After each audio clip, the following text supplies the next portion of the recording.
My name is Velma Bertrand. I'm 28 years old, and last Saturday night at my sister's engagement party, my mother introduced me to a room full of strangers by saying, "Oh, this is my other daughter. She cleans floors for a living." My father chuckled. "Every family's got one." The groom laughed politely, the way rooms do when they don't know what else to do. But the groom's father didn't laugh. His name is Nelson Granger, and when his eyes dropped to the scar across my left palm, that long, curved mark I've carried for 3 years, his smile disappeared completely. He stood up slowly, pulled his napkin from his lap, and said quietly, "Could I speak with you outside?" I didn't know what he wanted. I didn't know what he knew. What happened next changed everything. Not loudly, quietly, the way the truth usually does. If you want to hear what happened, stay with me. Drop a comment. Tell me where you're from and what time it is there. And let's begin at the beginning. There were 14 framed photos in that living room. I counted once a long time ago on a Sunday afternoon, when everyone else was out and I had nothing but time, and the particular kind of loneliness that comes from being inside a house that doesn't quite feel like home. 14 photos. I appeared in 3 of them. Group shots. Christmas, a cousin's wedding. One 4th of July where I was partially cut off at the edge of the frame. Fiona had her own wall. 6 portraits individually lit, professionally framed. Her college graduation in the center, the largest, matted in cream with a gold border. I'm not telling you this to make you feel sorry for me. I'm telling you because that wall is where the story really starts. The house was on Trad Street in Charleston. 3 floors, historic architecture, a garden out front that my mother tended with the kind of care she reserved for things people could see. White window boxes, trimmed hedges, a brass knocker on the front door that she polished every Saturday morning without fail. From the outside, it was exactly the kind of house that made people slow down when they walked past. Inside, it was quieter in the ways that mattered. My father, Howard Bertrand, was a professor of history at the College of Charleston, 58 years old, silver at the temples, reading glasses always on the end of his nose. He had a voice that was measured and deliberate, every sentence constructed, every word chosen. He never raised his voice. He didn't need to. He had something more effective, the quiet, considered sentence that left no room for a response. He'd been married to my mother for 31 years. They had built together a very specific life, one in which appearances were managed, narratives were controlled, and every member of the family understood their assigned role. Fiona's role was pride. Mine was something else. My mother, Sylvia Bertrand, was 56 and had been the president of the Charleston Heritage Women's Circle for 4 consecutive terms. She kept her business cards in a slim gold holder in every purse she owned, cards printed with raised lettering, her title beneath her name. She was the kind of woman who made people feel immediately evaluated when they entered a room. Not unkind exactly, just precise. Everything in its place, everyone in their category. Fiona was 31. She'd left home at 18 for a university in Virginia, built a life there, come back to Charleston 3 years ago for a job she loved. She was genuinely warm. I want to be fair about that. There were moments between just the 2 of us, sitting on her apartment balcony with takeout containers and bad television, when she was fully and completely my sister. When she laughed at the same things I laughed at, when she reached over and squeezed my shoulder for no reason. But she had grown up inside the same house I had, and what she learned there, what we both learned, was that there was a way things were done, and the way things were done meant that certain conversations didn't happen, certain dynamics weren't named. Fiona wasn't cruel. She had simply never been the target, and that made her, in certain important ways, blind. The Friday night dinners were mandatory. That was the word my mother used. Not a request, not a tradition, but a standing arrangement that you canned at social cost. I had missed 4 in the past year. Each absence was noted. It was at one of those dinners 6 weeks before the engagement party that Fiona came home with news. She and Sebastian Granger had been together for 2 years. He'd proposed. She said yes. My mother's reaction was immediate and complete. She stood up from her chair and crossed the room and held Fiona the way she held things she was proud of, fully without reservation. My father raised his glass, the room filled with a kind of warmth that I had stopped expecting to be included in. I smiled. I meant it. Fiona deserved to be happy. But as my mother pulled back from the embrace, her eye swept the room. A quick practice survey. And for just a moment they landed on me. Not with malice, with something more familiar than that. A reminder, a preemptive instruction delivered entirely without words. Don't make this complicated. I looked down at my plate. I already knew I wouldn't. What I didn't know was what was coming 6 weeks later. I didn't know who Sebastian's father was. I didn't know what he carried or what he'd been looking for, or that he'd find it in the last place anyone in that room would have thought to look.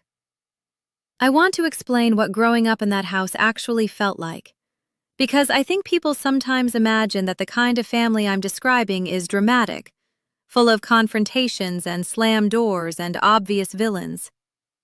It wasn't like that. That's partly what made it so hard to name. My father's method was comparison.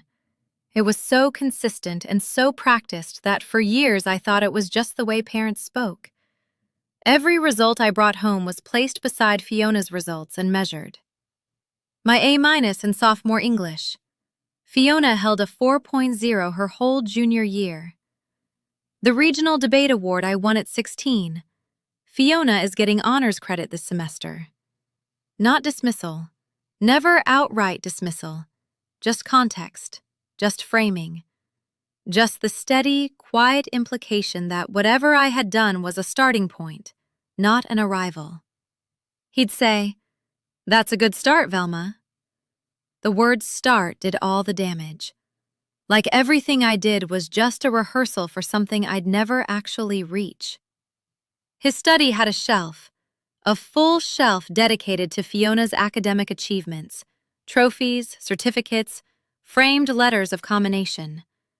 I had won second place in a statewide junior business competition at 17. Howard had a faculty dinner that evening. He sent a text that said, "Heard you did well, proud, no period at the end." My mother's method was different and in some ways more total. Sylvia didn't compare me to Fiona directly. She performed disappointment in public with great consistency. At her women's circle gatherings, at church, at the neighborhood events she helped organize, she spoke about me in a register that I can only describe as loving regret. Velma is still finding her way. We worry about her. You know how it is. Fiona has always been more focused. These weren't lies exactly. They were constructions. They built a version of me in the minds of everyone around us, a version that existed before they'd ever spoken to me. I walked into rooms already defined. I was 22 when I overheard the phone call. I'd stopped by the house to return a book. The front door was unlocked the way it always was on weekday afternoons. My mother was in the kitchen, voice carrying clearly down the hallway. I heard my name. I stopped. "Fiona is our pride," she said. "Velma, we just hope she figures it out before it's too late." I stood in the hallway for a moment. Then I set the book down on the entryway table, turned around, and left. That was the last time I cried because of them. I had moved out 2 years earlier at 20 with $800 in a checking account and 1 bag of clothes. It wasn't a dramatic departure. No argument, no ultimatum. Just a Monday morning when I understood clearly that staying was costing me something I couldn't afford to keep losing. I left a note on the kitchen counter. "I'll call when I'm settled." I did call. They answered. Life continued in its rearranged form. I worked 3 jobs simultaneously for the next 2 years. Mornings, housekeeping at a mid-range hotel near the airport. Afternoons, cashier at a grocery store off Folly Road. Evenings, commercial cleaning for a small office building on Meeting Street. I was taking classes at Trident Technical College on Tuesday and Thursday nights. Property management certification, business fundamentals, one accounting course I nearly failed and retook. Howard refused to co-sign my student loan applications twice. The first time he said he'd forgotten. The second time, There wasn't enough time before the deadline. I waited for a third opportunity that never came, then found another way. I always found another way. There's a notebook from those years, small green cover, spiral bound, where I tracked every dollar. Weekly income on the left column, expenses on the right, rent, utilities, food, transportation, tuition. The total at the bottom of every page was never negative. I made sure of that.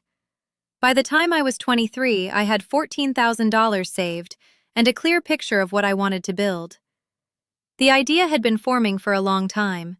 Years of working inside properties, watching what got neglected, understanding how buildings functioned at the level most owners never saw. I knew what deferred maintenance looked like before it became expensive. I knew which vendors cut corners and which ones didn't. I knew from the inside out how property management actually worked versus how it was supposed to work. I heard about a small company, cleaning and property management services, 12 clients, aging owner who wanted to retire that was being sold for $60,000. The owner was willing to negotiate. I offered $48,000, everything I had, plus a small business loan I qualified for on my own. He said yes. I remember sitting in my car after the meeting in the parking lot of a Publix on James Island for about 10 minutes, not celebrating, just breathing. Then I drove to the bank, opened a business account, and wrote down the name I'd already decided on months earlier. Bertrand Property Services. Not because I was proud of the name, because it was mine before it was theirs to define, and I wasn't going to let them keep it. If you're still here, drop a comment. Tell me where you're watching from and what time it is there. And if you've ever built something in silence that the people closest to you knew nothing about, I'd really like to hear that. November 2022. I was 25 years old and the company was 2 years old, and things were beginning to work. I had 21 employees by then. The client list had grown steadily, mostly commercial properties, a few high-end residential buildings, 2 small boutique hotels that found us through referral. I was still doing field work myself, not because I had to, but because I believed you couldn't manage what you didn't understand, and I was still in the phase of understanding everything I could. The property on James Island was a waterfront estate in Rockville, a historic structure built in the 1920s, recently inherited. The new owner looking for a management company before listing it for sale. I'd driven out to do the initial assessment myself. Late afternoon, the kind of November light that turns everything gold before it disappears. The main house was in good condition, the dock was not. It stretched about 30 feet over the water. Old wood, most of it still solid, but the last 10 feet were compromised. I'd noted it in the first 5 minutes, flagged it on my clipboard with a circle and the word, "Do not use." 3 items left on my checklist. I was working through them from the far end of the property, moving back toward the house. That's when I heard it. Not a crash, more of a crack and a hollow thud followed by silence. I looked toward the dock. A man was down. He was wearing a dark suit, which meant he'd come dressed for a meeting, not a site visit, which meant he hadn't understood what he was walking into. He was older, somewhere in his 60s, and he had broken through the compromised section at the far end. The upper half of his body was on the remaining surface. His legs were tangled in the broken planks below. The tide was coming in. I could see the water line. I checked my watch. 4:47 p.m. I ran. He wasn't panicking. That was the part that scared me most. He was just very, very still. The particular stillness of someone who understood their situation and was conserving everything. I assessed in seconds. The planks weren't stable enough to support my full weight at the broken point. I needed leverage. There was a length of old mooring rope coiled near the dock's base. I looped it around a piling, used it to distribute my weight, and got close enough to reach him. The wood was splintered in every direction. I got my hands under his arms and pulled. The first attempt moved him 6 inches, the second another 8. On the third, a jagged piece of broken plank rotated upward as I shifted position and caught me across the left palm. A clean, deep draw from the base of my index finger to the heel of my hand. I didn't stop. 2 more pulls. He cleared the broken section. I got him to the solid part of the dock, then to the grass at the shore. He was breathing, conscious enough to respond to his name when I asked, though I didn't know his name, so I just said, "Sir, stay with me." And he said something low that I couldn't hear clearly. I called 911 at 4:53 p.m., 6 minutes from the crack of the wood. The dispatcher said the nearest unit was 8 minutes out. I sat with him, kept him talking, kept him still. The temperature of the water had been 58 degrees. He'd been partially submerged for most of those 6 minutes. His color was coming back slowly. At 5:11 p.m., I heard sirens from the road. I picked up my clipboard. The last 3 items on my checklist were still unchecked. There was blood on the bottom corner of the page, a full red print from my left hand that had dried into the paper. I folded the page inward, tucked the clipboard under my arm, and walked to my truck. I did not stay to be identified. I did not leave my name with the property or the 911 call. I had learned by then that staying to be seen wasn't something I was built to expect. And there was a version of me at 25 that believed that was simply the way things were. That night, in a hotel room off the interstate, I looked at the cut in the mirror above the sink. Long, curved, already starting to close. I thought about calling Fiona. I picked up my phone. I set it back down on the bathroom counter without unlocking it. Some things you just carry alone. By the time I was 26, Bertrand Property Services had 20 employees and was billing just under $1 million a year. By 27, we'd crossed 800,000, and I was starting to look at what the next phase could be. By 28, the December that this story takes place, we had 52 employees, annual revenue of $3.1 million, and a client roster that included some of the most well-regarded properties in Charleston and the surrounding Low Country. My family did not know any of this. This was not an accident. I want to be precise about why I made that choice, because it wasn't spite, it wasn't revenge. It was something colder and more considered than either of those things. I had watched for years how my parents related to things of value, how they assessed, how they categorized, how quickly and completely love became conditional on performance and appearances. And I understood with clarity that took some years to arrive at, that if I introduced money into my relationship with them, money would become the entire relationship. They would want things. They would want access.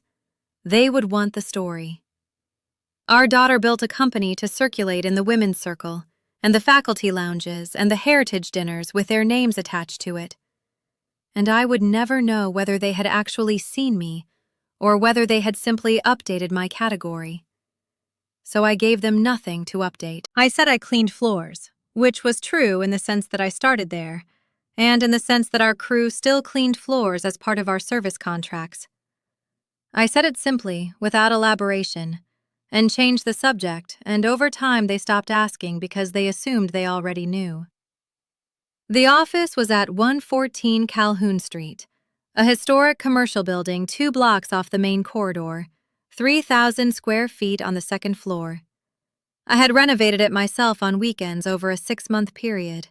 Paint, trim, lighting, the reception desk that I'd found at an estate sale and refinished in my parking space. The sign on the door read, Bertrand Property Services, in brushed bronze lettering that I had installed on a Saturday morning when the street was quiet and no one was watching. I stood on the sidewalk after looking up at it for about 30 seconds. Then I went inside and answered emails.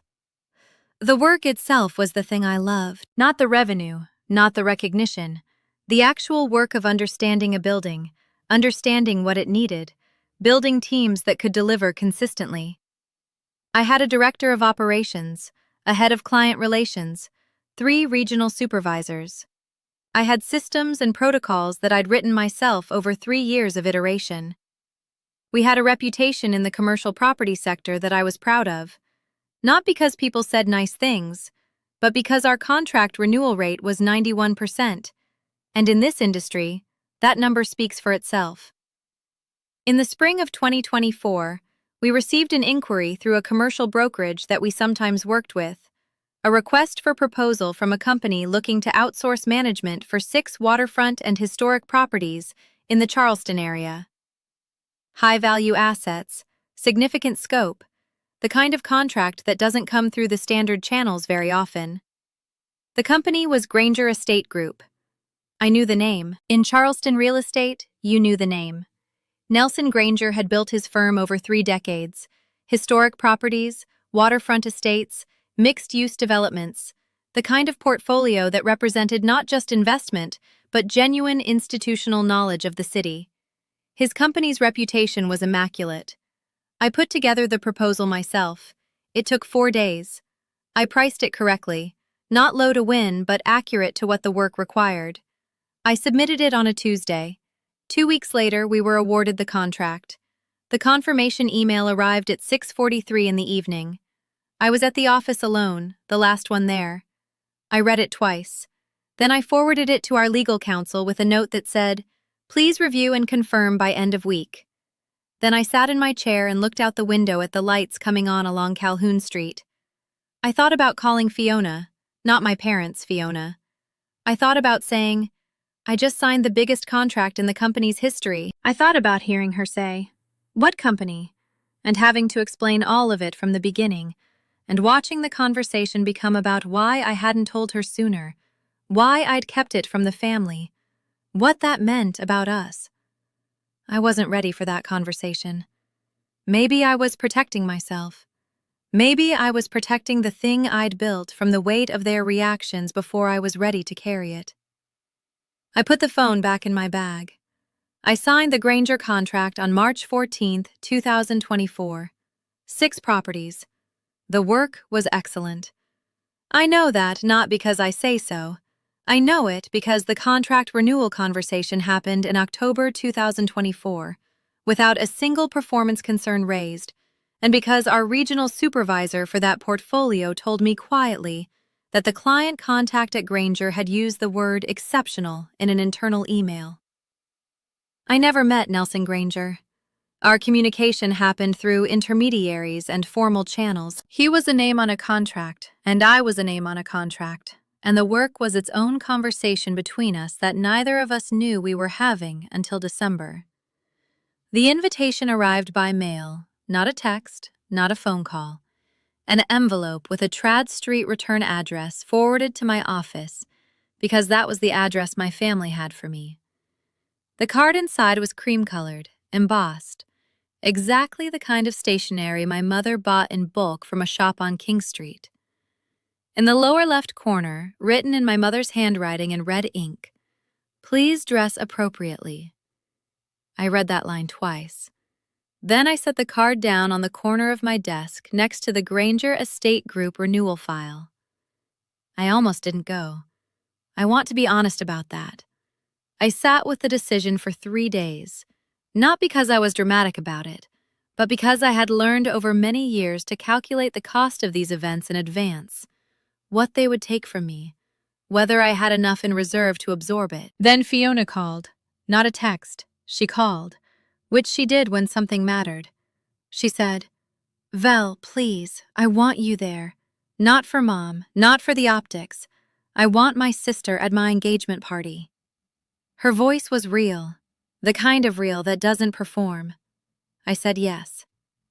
The venue was the William Aiken House on Meeting Street, one of Charleston's most recognized historic event spaces, a Greek Revival antebellum mansion with white columns, wide verandas, and interior rooms that had been hosting Charleston society events for over a century. I had quoted a cleaning contract for this property 2 years earlier. They had gone with a larger firm. I remembered thinking at the time that their loss was coming. I arrived 12 minutes late intentionally, not from rudeness, but from the particular self-preservation that comes from not wanting to stand near the door while guests arrive. And my mother manages introductions. Better to walk in when the room was already moving. A valet took my car. I walked up the front steps alone in a navy dress I had chosen myself. Simple, well cut, nothing that invited commentary. I paused at the entrance for a moment, looked at the marble floor of the foyer. I had cleaned floors that looked exactly like this one. The room held 34 guests, round tables with white linens and low floral arrangements, white roses and eucalyptus. My mother's preferred combination. Soft string quartet music, candlelight. The kind of setting that made everything inside it looked like it belonged. I found my place card at table 4. It was the table in the far left corner of the room, angled away from the central sightlines. I was seated between a second cousin I'd met twice and a woman I didn't recognize who turned out to be a friend of Sylvia's from the women's circle. The table closest to the kitchen passed. I sat down, placed my bag on the empty chair beside me, and looked across the room toward the main table. Fiona was luminous, genuinely, not performatively. She was laughing at something Sebastian had said, her hand on his arm, the kind of ease that comes from being truly comfortable with someone. Sebastian was next to her, steady and attentive. My father was telling a story to the man on his left. My mother was already in full performance mode, turned toward the Granger family with her most polished posture, gesturing with a graceful hand, completely in command of the room she was constructing. And across the table from my parents, on the other side of the arrangement, sat a man I had never seen before. He was in his mid-60s, I estimated. Silver hair, dark suit, upright posture that wasn't rigid. It was the posture of someone who had nothing to prove. He was listening to something my mother was saying with polite attention, but there was a quality to his stillness that was different from the social stillness of everyone else in the room. Everyone else was performing attentiveness. He was simply present. I looked at him for a few seconds. Then I looked down at the menu card on my plate. Later, I would understand that in those few seconds, he had looked over too. He had noticed the table in the corner. He had noticed me. And then, before I looked up again, he had looked at my hands. The appetizers were served at 7:23 in the evening. I know the time because I had looked at my watch 2 minutes earlier, calculating whether the dinner would run past 9, whether I needed to move a morning meeting. That's where my head was. Logistics, the ordinary management of an ordinary Saturday evening. My mother stood when the first course arrived. She did it smoothly. The practiced rise of a woman who had given 1,000 toasts at 1,000 tables. She thanked the guests for coming, said a few words about Fiona and Sebastian that were genuinely lovely and that she had clearly rehearsed. And then she moved through a round of introductions. She introduced Howard, my husband, 31 years, the backbone of this family. She introduced a few close friends. She introduced Fiona's college roommate who had flown in from Portland. Then her gaze moved the room and it found me at table 4. There was a pause, not long, a beat, maybe 2. The kind that only registers if you've been trained over decades to notice it. Oh, and this is Velma, my other daughter. She cleans floors for a living. The sentence landed the way it was designed to land, lightly, informatively, with the particular cadence of a woman who has said a thing so many times that it no longer sounds like a choice. It sounds like weather. My father looked across the room toward the Granger table, caught Nelson's eye, and smiled the way men smile when they're offering a piece of shared understanding. Every family's got one, right? The room produced the expected response, a polite ripple of laughter, a few sympathetic smiles, the reflexive social absolution that groups offer when they don't want to examine what just happened. Someone at the adjacent table said something to his wife. The moment passed, or appeared to pass, and my mother sat back down. I was holding my water glass. I didn't set it down. I didn't drink from it. I looked at the centerpiece. White roses, eucalyptus, a single candle. And I did what I had done at dozens of these moments over the course of my life. I let it move through me without grabbing onto it. I had gotten very good at that. And then I looked up. I don't know why I looked up at that specific moment. Maybe it was the absence of the sound I expected, the sound of Nelson Granger completing the social contract, offering the acknowledging laugh, moving the conversation forward. I had learned to track that sound the way you track the turning of a page. It didn't come. Nelson Granger was not looking at my mother. He was not looking at my father.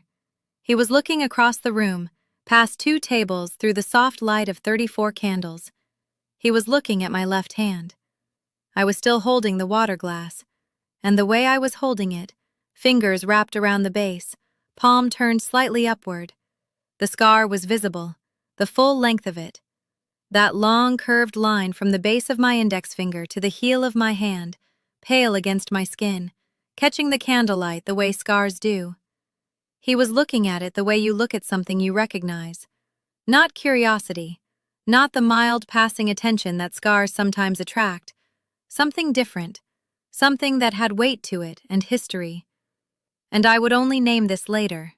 Relief. I watched his face change. He had been up to that point the composed and polished presence I had clocked when I first scanned the room. Now something underneath that composure shifted. His expression didn't collapse. It reorganized quietly. The way a map looks different once you understand the territory. He placed his fork down, not dropped, placed deliberately. The kind of small movement that people make when they are redirecting their full attention. I looked away. I looked back at the centerpiece. I told myself I had imagined something. 4 seconds passed. I counted them, though I didn't know I was counting until later. Then I heard the sound of a chair moving. Nelson Granger stood up. He stood without announcement, without the preface of a cleared throat or an apologetic glance around the table. He stood with the same economy of motion as everything else he did, simply directly, as though he had made a decision and was now executing it. The table noticed. My mother's expression registered the anomaly and recalibrated in real time, her smile holding its shape while her eyes sharpened. He looked across the room, not at Howard, not at Sylvia. He looked past both of them, past the main table, past the centerpieces and the crystal and the careful architecture of the evening my mother had constructed. He looked at me and he said, not loudly but clearly, in a voice that carried the particular weight of a man who chose his words with intention. "Could I speak with you outside?" My mother opened her mouth. "Nelson?" But he had already turned. He was already moving toward the courtyard doors at the side of the room, with the unhurried certainty of a man who had been waiting 3 years for this moment and was not going to be redirected by a dinner party. I set my water glass down on the white tablecloth. I stood up. I followed him.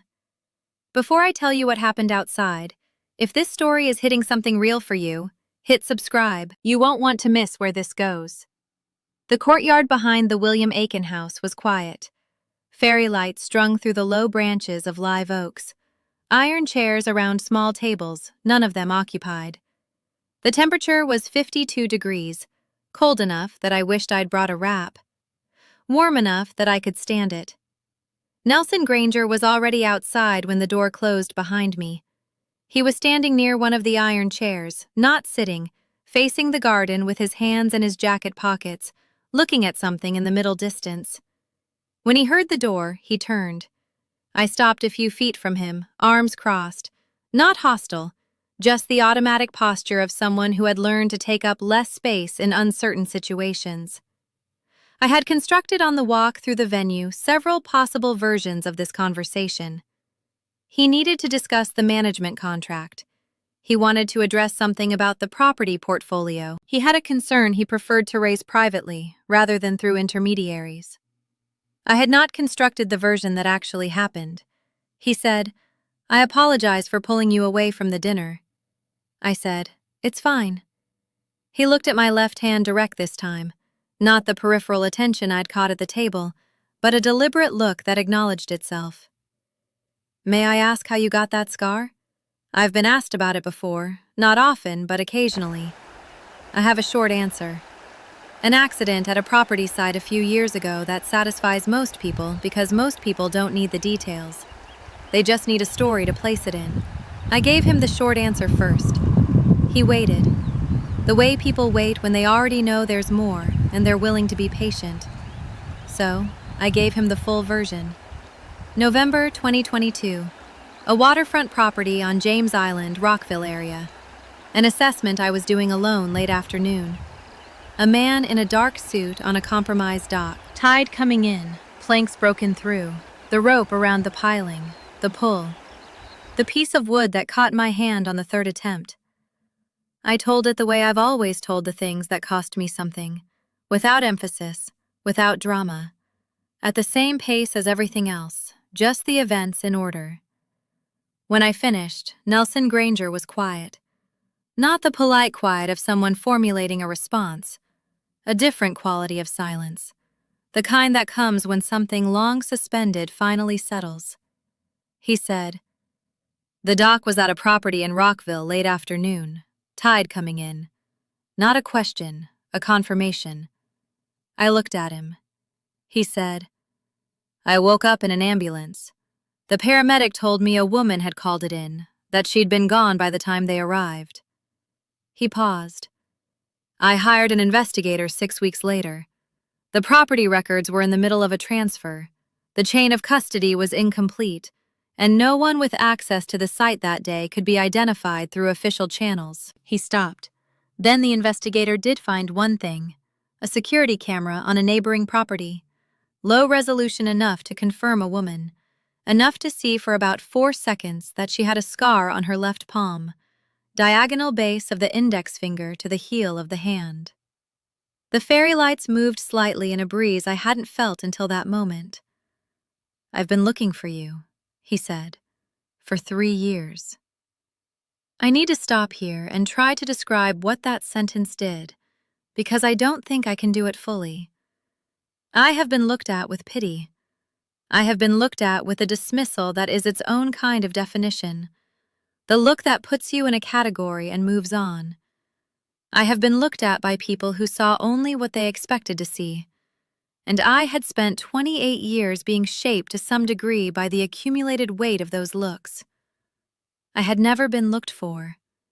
Not like this. Not by someone who had devoted 3 years and real resources to the effort. Not by someone who sat across a dinner table from my parents, who had just performed in front of him the complete summary of who they believed I was, and recognized in my hands something entirely different. I said, "I didn't know you were looking." He said, "I know." We stood there for a moment. The music from inside was faint, something instrumental, steady.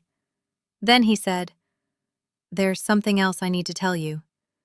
He asked my full name. I gave it to Velma Bertrand. He repeated it quietly, and then a look passed across his face, that reorganizing quality again, but sharper this time, more complete. "Are you?" he said slowly. "The owner of Bertrand Property Services." The courtyard was very still. I said, "Yes." He took a breath that was almost a laugh. Not amusement exactly, but the involuntary exhale that comes when something lands with a force you weren't braced for. He reached into his jacket and took out his phone. I watched him navigate to his email, search a name, turn the screen toward me. The email thread was long. The most recent message was dated October 2024. The subject line read, "Bertrand Property Services Contract Renewal Q4 Review." In the body of the message, flagged and highlighted by someone on his team, was a single line. "Client contact notes. Exceptional service delivery. Recommend full renewal. No concerns. 6 properties. 22 months of work. Dozens of communication threads. Maintenance reports. Inspection records. Billing cycles." We had been in a professional relationship for nearly 2 years.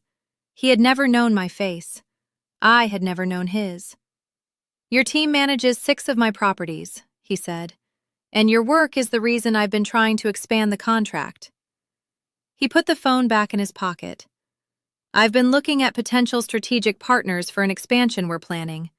Virginia and North Carolina, 14 new properties over the next 18 months. I need a management partner, not a contractor. Long-term, integrated, equity-aligned." He paused. "I had a short list. I've been working through it since September." He looked at me directly. "I took your company off the short list tonight. I moved it to a different category." I understood what he meant. I waited. I want to make a formal proposal. Bertrand Property Services as our primary management partner for the full expansion, 3-year initial term. The contract value over that period would be in the range of $4.8 million. The fairy light shifted again. Somewhere inside, I heard a brief surge of laughter from the party. The particular bright sound of a room where everything is going exactly as planned. "This has nothing to do with gratitude," he said. "Gratitude is personal. This is business. And your work earned this over 22 months without me ever knowing who you were." He reached into his jacket pocket and produced a business card. He turned it over and wrote on the back with a pen he produced from the same pocket, the practiced efficiency of a man who had been in 1,000 meetings. "The gratitude," he said as he held the card out, "that's separate. That's just me. Finally being able to say thank you." I looked at the card. Nelson Granger, Granger Estate Group. On the back, in clear, even handwriting, a 10-digit number. I took it. I held it in my right hand, the unscarred one. And for a moment I just stood there, in the 52-degree December air, with the fairy lights moving above me and the sound of the party behind the wall, and 28 years of a particular kind of weight sitting on my shoulders. Then quietly, something shifted. Not dramatically, not with a sudden clarity that stories sometimes assign to moments like this. Just a slow, real, molecular rearrangement, like a room where someone has finally opened a window. I said, "Thank you for looking." He nodded once, the way people nod when words are sufficient and nothing more is needed. Nelson went inside first. I stayed in the courtyard for 2 more minutes. I wasn't composing myself. I want to be clear about that. I was already composed. What I needed was for those 2 minutes to belong entirely to me before I carried what had just happened back into a room full of people who had spent the evening managing my presence in it. I looked at the card in my hand, put it in my bag. I looked at my left palm, the scar in the fairy-like glow, that long, familiar line that I had carried for 3 years without anyone in my immediate family ever asking about it once. Then I went inside. The room was exactly as I had left it. The string quartet had transitioned to something slightly more upbeat. Dessert menus were being placed on the tables. My mother was mid-story at the main table, hands gesturing with the practiced elegance of a woman who lived for this. The assembled audience, the social architecture perfectly constructed. I watched her for a moment. I watched my father, who was refilling Nelson's wine glass, with the particular attentiveness of a man recalibrating his assessment of someone's importance. And I watched Nelson, who had returned to his seat and resumed his former posture, composed, present, giving nothing away. He accepted the wine with a polite nod. He responded to something Sebastian said with a brief smile. He was completely, utterly normal. He did not announce anything. He did not look at my parents with new information in his expression. He did not perform what he knew. He simply sat down and let the silence do its work. My mother, I noticed, was watching him with a new quality of attention, the sharpened look of a woman who had been managing rooms long enough to detect when something had shifted in one. She didn't know what had shifted. She just knew something had. I walked back to table 4. I sat down. I placed my bag on the empty chair beside me. The woman from the women's circle smiled at me and said something about the floral arrangements. I agreed that they were beautiful. And then I placed my left hand flat on the white tablecloth, palm down, scar facing up. I didn't hide it. I didn't angle it away. I just let it rest there on the white linen in the candlelight in the middle of the room, where my mother had, 40 minutes earlier, used me as a contrast to make herself feel the architecture of the evening she'd built was solid.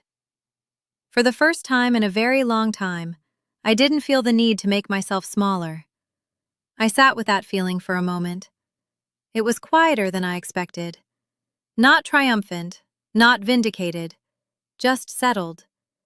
The way the ground feels after a long time of not being sure it would hold. I heard a chair move to my left. Fiona. She had come from the main table. I hadn't seen her stand up, hadn't tracked her path across the room. She was just suddenly there, pulling out the chair that had been empty beside me all evening. She sat down. She looked at me with the expression I had noticed on her face when I walked back in from the courtyard. Something open in it that I wasn't used to seeing directed at me. "Are you okay?" 3 words. The simplest question. The one that nobody at this party had thought to ask me until this moment. I looked at my sister. Her dress was ivory. Her hair was the way she wore it when she felt confident. She was going to marry a good man in a few months and build a life that I genuinely hoped would make her happy. And she was sitting next to me at table 4 in the corner of the room asking me how I was. I smiled. Not the social smile I had been deploying all evening. The real one. The one that doesn't have anything to prove. "Yeah," I said. "I'm good." She looked at me for a moment. Really looked the way she hadn't all evening. Then she glanced briefly toward Nelson Granger at the main table, then back at me. Something was moving behind her eyes, not understanding yet, but the beginning of a question she hadn't known to ask before. The dessert menus arrived. Fiona stayed at my table. My mother stood to make her toast. I picked up my glass. My hand was completely steady. Nelson said goodbye at the end of the evening with the efficiency of a man who had accomplished what he came to do. He shook hands with Howard. He kissed my mother's cheek in the way that Charleston society men do at these events. He said something to Sebastian that made his son laugh. Easy, real. The laugh of someone who has a good relationship with his father. And then last he turned to me. He shook my hand. Not briefly. A full, deliberate handshake. The kind that carries meaning in professional contexts. His eyes met mine for a moment. He said, "I'll be in touch Monday." Nothing else. No explanation for the others. No context for the handshake that was different from the one he'd given Howard 30 seconds earlier. He left. I watched my mother watch him go. I watched her expression work through several calculations in rapid succession. The slight shift of her chin, the way her eyes moved between me and the door, and then to Howard, and then back to me. The social processor running, encountering an input it didn't have a category for. In the car on the way home, Howard asked her, "What did Velma say to Nelson?" Fiona told me this later. She had been in the back seat. Sylvia didn't answer immediately, and when she did, she said, "I'm not sure." Which, Fiona told me, was the first time she had heard our mother say those 3 words in that particular combination. The call came at 8:14 the next morning.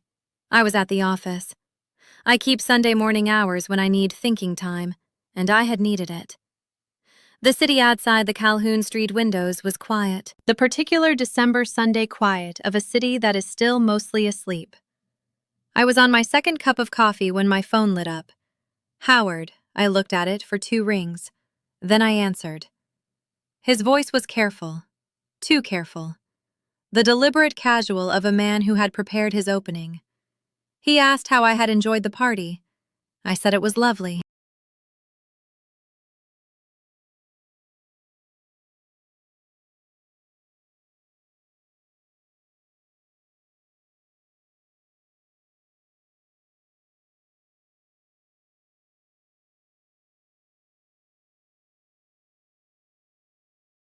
He said it was a beautiful venue.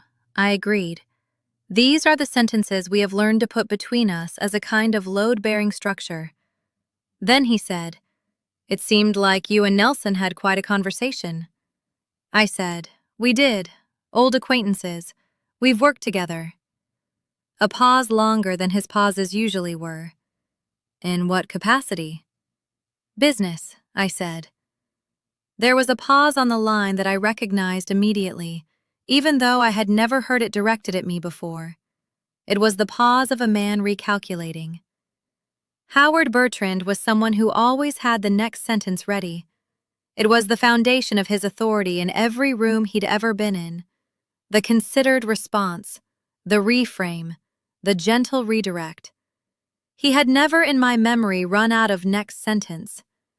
He had one now. It just took longer to arrive. "Maybe we should have dinner sometime," he said finally. "Just us." I looked out the window at the empty Sunday street.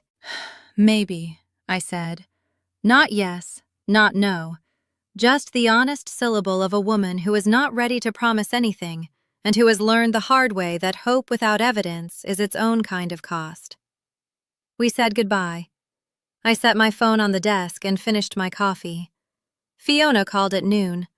She opened with, "I haven't been able to stop thinking about last night." I waited. "I watched you walk back in from outside," she said. "And your face was different. Not upset. Different. Something else. I don't have a word for it." I didn't offer one. "And then I sat down next to you and I looked at you and I thought..." She stopped, started again. "I've known you my whole life, Vel. And I realized last night that I don't actually know what your life looks like day to day. I don't know what you do in the morning. I don't know what you're building. I don't know what makes you." She stopped again. "I want to know," she said, "what you've been doing all these years. All of it. I want to know." It was not an apology. I want to be clear about that. She wasn't offering to repair 28 years in a single phone call, and I would not have trusted it if she had. It was something smaller and more honest than an apology. It was the recognition of an absence. The first question after a long time of not asking. I was wearing the blue sweater she had given me the previous Christmas, the one she had picked out herself without our mother's input because she had seen it and thought of me. I had worn it that morning without thinking about it. "Coffee," I said. "This week, I'll tell you everything." She exhaled the particular sound of someone who wasn't sure which answer was coming and is relieved by the one that arrived. We agreed on Thursday. At 9:30 Monday morning, an email arrived from Nelson Granger's office. Subject line: Bertrand Property Services, Strategic Partnership Proposal, Draft Term Sheet. I read it once straight through. Then I forwarded it to my legal counsel with a single line: "Please review in full and schedule a call this week." Then I set my phone face down on the desk and sat quietly for a moment in the Calhoun Street office in the building with the bronze Bertrand sign on the door, in the company I had built from $48,000 and 3 jobs and a notebook where every total was never negative. The December light came through the windows the way it does in Charleston, low and gold and very clear. I didn't need anything else to happen. Whatever came next would come. But that morning in that office, I was not waiting for permission from anyone. I was not hoping to be recognized by the people who had spent decades deciding I wasn't worth the effort. I already knew what I had built. I had known for years. I signed the partnership agreement with Granger Estate Group on December 19th, 2025. The signing took place at Nelson's office on Broad Street, a historic building with high ceilings and the kind of quiet that accumulates in places where serious work has been done for a long time. His assistant brought coffee. There was a conference table with 2 copies of the document and 2 pens. Nelson and I sat across from each other for the first time in a professional context. For the first time as 2 people who both knew the full shape of what we were, he said, "I'm glad I finally know your name." I said, "I'm glad you asked." We signed. The handshakes were brief and genuine. His assistant took the documents away.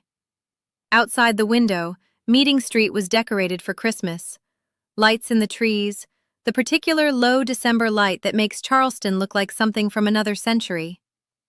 I walked back to my car alone. I sat in it for a moment. I thought about 20 years old and $800 and a green spiral notebook where every total was never negative. I thought about the Monday morning I walked out of the Trad Street house with 1 bag and a note on the kitchen counter. I thought about the 14 photos in the living room and the wall that had no room for me on it. I thought about a dock on James Island, the cold, the tide coming in, the decision to act without waiting to be asked. I thought about Nelson Granger saying, "I've been looking for you for 3 years." Not dramatically, just factually. The way you confirm the completion of something that mattered. I looked at the scar on my left palm. It is objectively not dramatic. 2.5 inches curved slightly pale against my skin. On most days, I don't notice it. On the days I do, I've stopped trying to feel something specific about it. Stop trying to make it a symbol or a lesson or a piece of evidence in a case I'm building against anyone. It's just part of my hand. The hand I work with. The hand I build with. The hand that on a cold afternoon 3 years ago did the thing it knew how to do. My family is still my family. Howard is still Howard. Sylvia is still Sylvia. One dinner does not undo 28 years of architecture, and I am no longer waiting for a single event to do that work. Healing is not a moment. It's a direction, a slow, daily, unglamorous choice to keep moving towards something, rather than staying in the wreckage of something. Fiona and I had coffee on Thursday. I told her most of it. She listened with her whole face, the way she used to when we were small, and the whole world was still new to both of us. She asked a lot of questions. I answered them. It was in the way that real things tend to be a beginning. Leave me a comment. Tell me where you are right now and what time it is there. And if there's something you've built or something you've carried that the people closest to you have never thought to ask about, I want to hear it. I read every single one. This story is a dramatized personal narrative. Details, timing, and certain identifying information have been adjusted for privacy.